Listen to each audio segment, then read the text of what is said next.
Sex, ये शब्द सुनते ही हम इंडियन घबरा जाते हैं, सब पूछा जाते हैं, इधर उधर देखते हैं, झिझकते हैं। और इसी झिझक में हम चाइना को पार करके वर्ल्ड की नंबर 1 जनसंख्या वाले देश बन गए। स्वागत है आपका इंडिया में। आज की डेट में सबसे ज्यादा वर्किंग पॉपुलेशन हमारे पास है। आज की डेट में सबसे ज्यादा युवा लोग हमारे पास है। एक से एक बड़ी एजेंसी का मानना है कि आने वाले समय भारत का है, भारत ग्रो करेगा, भारत की इकोनॉमी ग्रो करेगी। हो सकता है भारत की इकोनॉमी 2 नंबर पे आ जाए, हो सकता है भारत की इकोनॉमी 1 नंबर पे आ जाए। इन सब बातों पे हमें कोई संदेह नहीं है, बल्कि गर्व की बात है। लेकिन एक चिंता का भी विषय है, जो कि इस वीडियो में बात करेंगे।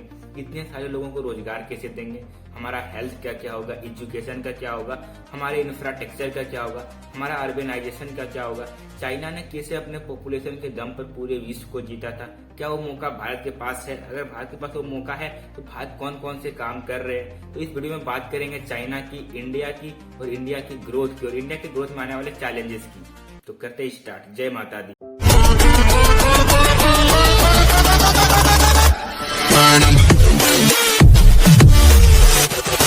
तो सबसे पहले बात करते हैं चाइना की, कि इतनी बड़ी पॉपुलेशन होने के बावजूद भी चाइना वर्ल्ड का सेकेंड सबसे बड़ा इकोनॉमी कैसे बना रहा। तो 1950 से जनसंख्या का आंकड़ा सामने रखने का स्टार्ट हुआ है, तब से लेकर अब तक चाइना टॉप 1 पे हुआ है। मतलब ऐसा माना जाता है कि भैया चाइना शुरू से ही नंबर 1 पे था और अभी भी नंबर 1 पे ही है। ज्यादा लोग होंगे तो भैया ज्यादा वर्किंग फोर्स होगा, ज्यादा कंजप्शन होगा, ज्यादा ग्रोथ होगा, ऐसा सब मानते। लेकिन ज्यादा लोगों के होने से कुछ नहीं होता, ज्यादा लोगों के काम करने से होता है। क्वांटिटी से कुछ नहीं होता, ग्रोथ होती है क्वालिटी से। तो इससे फर्क पड़ता है कि भैया आपके पास युवा लोग कितने हैं और कितने लोग काम करने के लायक, और सबसे इम्पोर्टेंट कितने लोग काम कर रहे हैं। तो चाइना की ग्रोथ की स्टार्ट कब से हुई? 1976 में, जब वहां पे लिबरलाइजेशन हुआ। इससे पहले चाइना एक कम्युनिस्ट कंट्री थी, वो भैया उद्योग को उतना महत्वपूर्ण नहीं देते थे। फिर कहा कि नहीं यार, कि इसके सेक्टर में काम करना पड़ेगा, तो उन्होंने मैन्युफैक्चरिंग को पकड़ लिया और उस पर काम करना स्टार्ट कर दिया, जिसके कारण वहां के सभी लोगों को रोजगार मिला। वहां पे बड़े बड़े फैक्ट्री खोले गए, एक नहीं बल्कि लगभग 5 करोड़ फैक्ट्री खोल दिया गया, जिसके कारण सभी चाइनीज के लोगों को रोजगार मिला। और वहां की जो फाइनेंशियल कंडीशन थी सबकी अच्छी हुई, और उसकी पर कैपिटा इनकम सबकी बड़ी। जब सबके पास पैसा आ गया तो भैया वो मार्केट में गए, मार्केट में अपनी आवश्यकता के अनुसार चीजों को खरीदा, जिसके कारण इकोनॉमी में फ्लो आया और वहां की जीडीपी बढ़ गई। तो सवाल ये है कि भैया चाइना ऐसे ही ग्रोथ करते रहेगा? ना भैया, एक रिसर्च बताती है कि चाइना का जो ग्रोथ करने का समय था वो खत्म हो गया। क्यों? क्योंकि जब चाइना ने स्टार्ट किया था तभी उसकी एवरेज एज थी 28 ईयर्स, और अभी उसकी जो एवरेज एज है वो 38। और चाइना की 14% जनसंख्या ऐसी है जिसकी एज 65 साल से अधिक है। अब वो काम करने के लायक है नहीं, अब वो पेंशन मांगते हैं। भाई जनसंख्या का स्टार्ट कब से हुआ था गिनना? 1950 से, तब से चाइना टॉप पे है। 1960 में एक बार उसकी जनसंख्या कम आई थी, क्योंकि वहां पे बाढ़ उड़ा गया था, इस चक्कर में उसकी जनसंख्या थोड़ी कम हो गई थी। और अब की बार उसकी जनसंख्या में डाउन आया है, और आगे भी ऐसे आते रहेगा। ऐसा क्यों है? एक होता है फर्टिलिटी रेट, यानी कि एक कपल्स अपने जीवन काल में कितने बच्चे को जन्म दे सकती है। तो अभी स्टैंडर्ड फर्टिलिटी रेट जो है वो है 2:1, यानी कि एक कपल जो है अपने जीवन काल में 2 बच्चे को जन्म दे सकती है। इसको स्टैंडर्ड रेट इसलिए माना जाता है क्योंकि इसी रेट से लोग एक्सपायर भी होते रहते हैं, तो जनसंख्या का ज्यादा बोझ पृथ्वी पे नहीं होता।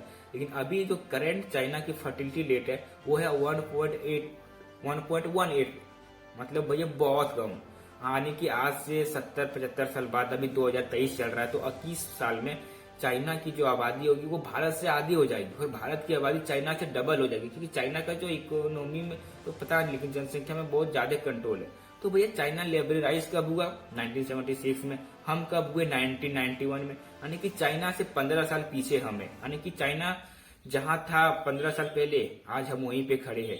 चाइना का 2008 में जो इकोनॉमी था वो था $2.5 ट्रिलियन, नहीं 4.5 ट्रिलियन डॉलर, और अभी हमारी इकोनॉमी कितनी है? $3.5 ट्रिलियन। यानी कि, और भैया 15 साल में चाइना का कितना हो गया? $18 ट्रिलियन, $4.5 ट्रिलियन से। और अगर ऐसी ग्रोथ को हम भी पकड़ ले तो भैया हम भी 3.5 से 14 ट्रिलियन जा सकते हैं। और ये कोई आम आंकड़ा नहीं है, बहुत बड़ा आंकड़ा है। और जिस रेट से अभी हम ग्रोथ कर रहे हैं, आने वाले 5-7 साल में जर्मनी जापान को पीछे छोड़ के 3 नंबर पे आ ही जाएंगे। तो भैया सवाल ये है कि भाई साहब, जब सब कुछ इतना बढ़िया चल रहा है, सब कुछ इतना ठीक ठाक चल रहा है, तो फिर दिक्कत क्या है? दिक्कत है भाई साहब, शुरू करते कि इतने सारे लोगों को रोजगार कैसे देंगे। एक रिपोर्ट बताती है कि 2040 तक भारत में 27 करोड़ नए रोजगार होने चाहिए, जबकि नीति आयोग की रिपोर्ट कहती है कि उसके पास हर महीने 10 लाख युवक आते हैं रोजगार मांगने के लिए, लेकिन वो हर महीने 2 लाख से ज्यादा रोजगार क्रिएट ही नहीं कर पाते। तो 8 लाख रोजगार तो बेरोजगार ऐसे ही हो रहे हैं हर महीने आने की साल के 1 करोड़ तो ऐसे हो गए। और कुछ जो है अंडर एम्प्लॉयमेंट है, मतलब जिसको 40,000 सैलरी मिलना चाहिए, उसकी स्किल्स है, उसके पास योग्यता है उतनी, लेकिन वो अपना जीवन कहीं 25,000 में काट रहा है। और किसी को जो 25,000 मिलना चाहिए वो कहीं 10-12,000 में काम कर रहा है। और भैया गाँव में किसान लोग की वो सीजन में काम कर लेते हैं, बाकी 8 महीने तो ऐसे बैठ के ताश पत्ते खेल के निकाल देते हैं। और कुछ लोग हम जैसे स्टूडेंट भी तैयारी कर रहे हैं, बस तैयारी कर रहे हैं, लेकिन वो भी नहीं कर रहे हैं। तो इस तरह से इंडिया में एक तरह का कह सकते हैं कि लर्निंग क्राइसिस भी है, क्योंकि हम जो स्किल सीखते हैं, जो हम जो डिग्री है, तो भैया उसकी तो अब कोई महत्व भी नहीं रहेगी। हमारे पास जो स्किल्स है वो कॉर्पोरेट वाले को जरूरत ही नहीं है, और कॉर्पोरेट वाले को जो स्किल चाहिए वो हम सीख ही नहीं रहे। तो इस तरह से इंडिया में एक लर्निंग क्राइसिस भी है। सीखने की जरूरत सबको है, लेकिन कोई सीख ना रहा है। और दूसरी, बेरोजगारी के क्षेत्र में एक महिलाओं का भी बड़ा, चाइना में जो महिलाओं का जीडीपी में कंट्रीब्यूशन था वो था 40%, यानी कि लगभग पुरुष के बराबर। और इंडिया में भैया, इंडिया में लगभग 48% महिला है की जनसंख्या में, और भैया जीडीपी में योगदान कितना है, मात्र 17%। तो भैया जब यहाँ पे पुरुष ही नहीं उतना रोजगार मिल पा रहा है, तो भैया महिलाओं को क्या मिलेगा। इंडिया में जो होता है लेबर पार्टिसिपेंट रेट, इंडिया में अभी करंट में लेबर पार्टिसिपेंट रेट है 39.8%, लगभग 40%। और बाकी 60% क्या कर रहे हैं, या तो किसी चीज की तैयारी में लगे हुए, या फिर ताश पत्ते खेल रहे, या फिर कुछ मुजरा वगैरह कर रहे हैं इंस्टाग्राम में, एक्सेट्रा वगैरह। तो भाई साहब इतनी बड़ी समस्या, तो इसका कोई सोल्यूशन नहीं है। हाँ सोल्यूशन है, इसका सोल्यूशन भी हम चाइना से ही लाएंगे कि भैया चाइना ने कैसे इसका सोल्यूशन किया। तो भैया 3 सेक्टर है जिससे कि आप मेजरली पैसा कमा सकते हो। पहला सेक्टर कृषि सेक्टर, दूसरा है भैया मैन्युफैक्चरिंग उद्योग विनिर्माण, और तीसरा है सर्विस सेक्टर। चाइना ने जो ग्रोथ का रास्ता चुना वो भैया चुना मैन्युफैक्चरिंग का रास्ता। आज से मतलब शुरू में जब चाइना और इंडिया दोनों ही कृषि प्रधान देश है, इसमें कोई शक की बात नहीं। चाइना भी कृषि में टॉप था और इंडिया भी टॉप था, लेकिन चाइना ने कहा कि यार देखो कृषि में उतना आउटपुट आता है, जितना लोग लग जाते हैं बहुत ज्यादा, लेकिन आउटपुट बहुत कम आता है। तो उन्होंने क्या किया, भैया मैन्युफैक्चरिंग पे जितने थे वो सारे के सारे मैन्युफैक्चरिंग पे सीट हो गए। पूरा गांव का गांव उठ के शहर चला गया, वहां पे बड़े बड़े फैक्ट्री डाला गया, तो वहां पे काम करने लगे। लेकिन इंडिया में क्या हुआ भैया कि इंडिया के लोग मैन्युफैक्चरिंग में उतना काम ही नहीं करना पड़ा, और काम भी किया तो भैया मैन्युफैक्चरिंग में उतना ऑप्शन नहीं थे, जिस कारण पीछे रह गया। और इंडिया ने ग्रोथ का रास्ता चुना भी तो भैया ये सर्विस सेक्टर को चुने, जिसमें कि इकोनॉमी तो बढ़ रही है लेकिन आदमी की पर कैपिटा इनकम नहीं बढ़ रही है। इसको एग्जांपल से समझते हैं, जैसे कि कृषि सेक्टर में 1,000 आदमी काम करता है और अपने पूरे साल में 1,000 करोड़ का टर्नओवर करता है। उसी 1,000 करोड़ को टर्नओवर करने के लिए अगर हम मैन्युफैक्चरिंग सेक्टर को पकड़े तो ये 300 लोग लगेंगे, उसको पूरा कर देंगे। और उसी सेक्टर को 1,000 करोड़ टर्नओवर कंप्लीट करने के लिए सर्विस सेक्टर के मात्र 100 लगेंगे, ना के बराबर, और उसको कंप्लीट कर देंगे। इस कारण ये सर्विस सेक्टर में इकोनॉमी तो ग्रो करती है लेकिन आदमी की पर कैपिटा नहीं बढ़ती है। इसलिए भारत की इकोनॉमी पिछले 2-3 साल में डबल तो हो गई है, लेकिन भैया पर कैपिटा इनकम जो हर व्यक्ति की होनी चाहिए वो नहीं बढ़ी हुई है। तो हमें मैन्युफैक्चरिंग सेक्टर पर ज्यादा काम करने की जरूरत है। चाइना का जो मैन्युफैक्चरिंग जीडीपी में योगदान है वो है 25%, और इंडिया का जो जीडीपी मैन्युफैक्चरिंग से डिपार्टमेंट में जाता है वो मात्र है 17%। इसका सोल्यूशन भी निकाला है भारत सरकार ने, मेड फॉर इंडिया। तो मेड फॉर इंडिया नहीं, भारत सरकार को इसके लिए अगर ज्यादा ग्रो करना होगा तो मेड फॉर वर्ल्ड करना पड़ेगा। जिस तरह चाइना ने किया था वो मेड फॉर वर्ल्ड, जिस तरह चाइना के पास तभी वो सबसे ज्यादा वर्किंग पॉपुलेशन थी भैया हमारे पास भी थी, उसकी अब तभी एवरेज एज 28 साल थी भैया हमारे पास भी है। तो जितने सारे +1 चाइना के पास थे वो सारे +1 अभी भैया हमारे पास है। तो हम क्यों मेड फॉर इंडिया करें, हमें मेड फॉर वर्ल्ड करना चाहिए। पूरी दुनिया के लिए सामान बनाना चाहिए सस्ते दामों में, ताकि हम वर्ल्ड फैक्ट्री बन सके। और चाइना धीरे धीरे डाउन हो रहा है तो इंडिया को रेज होने का एक अवसर बहुत अच्छा है। और तीसरा जो सबसे बड़ी दिक्कत है वो है भैया अर्बेनाइजेशन, जो कि चाइना, जर्मनी, बाकी देशों ने कर लिया लेकिन हम नहीं कर पा रहे हैं। जब चाइना में मैन्युफैक्चरिंग डिपार्टमेंट जब इस तरह से अग्रसर हुआ तो पूरा गांव के गांव उठ के शहर आ गए थे चाइना में, और वहां पे वो रहने लगे थे। लेकिन भैया इंडिया में ऐसा हो नहीं रहा। आज के डेट में रोजगार कहाँ है, शहरों में, लेकिन भैया गांव के लोग शहर जा नहीं रहे और शहर वाली फैक्ट्री गांव आ नहीं रही। तो भैया जहाँ काम करने वाले लोग हैं वहां पे तो फैक्ट्री ही नहीं है।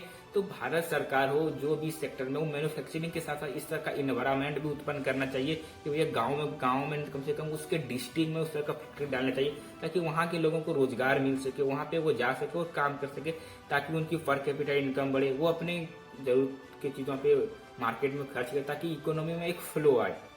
और भैया गांव का लोग जो शहर जाना क्यों नहीं चाहते हैं, भैया देखो मनरेगा के अंदर 100 दिनों का रोजगार मिल जाता है, और भैया राशन पानी तो मिल ही जाता फ्री में, 5 रुपए 2 रुपए किलो, और चुनाव के समय में जुगाड़ भी हो ही जाता, तो टेंशन है नहीं, बाकी ताश पत्ते खेल के निकाल देते हैं।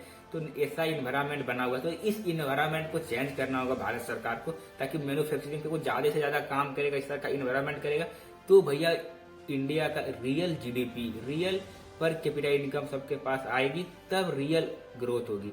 और एक रिपोर्ट कहती है कि चाइना की बात कर रहे हैं यहाँ पे 2035 तक 50% जनसंख्या जो है चाइना का वो शहर में रहने लगेगी। बेशक कोई बात नहीं कि इंडिया में भी शहर काफी तेजी से अर्बनाइजेशन हुआ, यहाँ पे भी बहुत ज्यादा डेवलप हुआ, लेकिन ये बड़े बड़े शहरों में, वो चाइना जापान में हुआ और कि छोटे लेवल पे हुआ नहीं है। इस कारण जो है गांव के लोगों को इतने बारे में पता है नहीं। और दूसरी दिक्कत कि अगर आपको एम्प्लॉयमेंट देना पड़ेगा तो भैया सबसे पहले आपको मैन्युफैक्चरिंग पे काम करना पड़ेगा। आपको मैन्युफैक्चरिंग पे काम कीजिएगा तो भैया आपको अर्बेनाइजेशन करना पड़ेगा। अगर आप अर्बेनाइजेशन कीजिएगा तो भैया आपको अपना इंफ्रास्ट्रक्चर बढ़ाना पड़ेगा।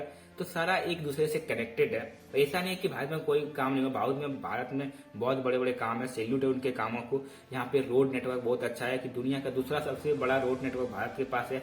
हमारा रेल नेटवर्क बहुत अच्छा है, हमारा एयरपोर्ट लाइन बहुत अच्छी है, हमारी बड़े बड़े स्टेडियम बने हैं। तो एक से एक बड़े बड़े काम हुए हैं इंडिया में, लेकिन ये सारे अभी इनफ नहीं है, अभी बहुत सारे काम है जो कि होने बाकी है।